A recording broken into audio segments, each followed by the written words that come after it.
Hey, what's going on everyone? Welcome back to another video on this channel. This time, the topic is the messages on your Mac computer. More specifically, how to ensure you stay signed out of the iMessage permanently. So let's get into it right now. The first way to do that is by heading over to the MacBook Settings app.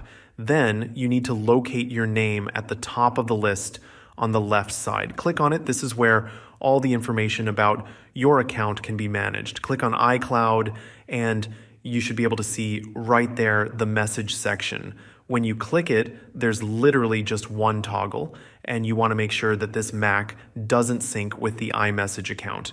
You can still keep all the settings enabled on your iPhone and use iMessage normally there, but turn off the MacBook syncing.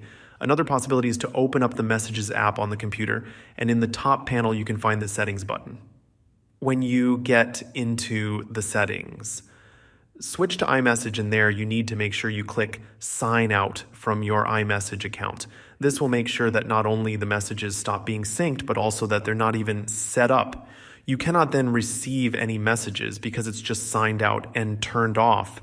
And one last option is to turn off the text message forwarding feature on the iPhone.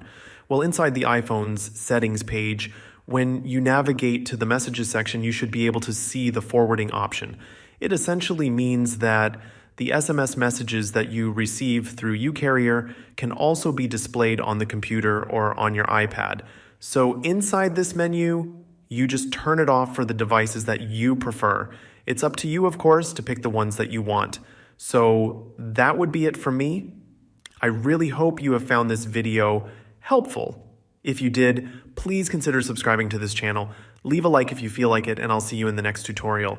Thank you for watching.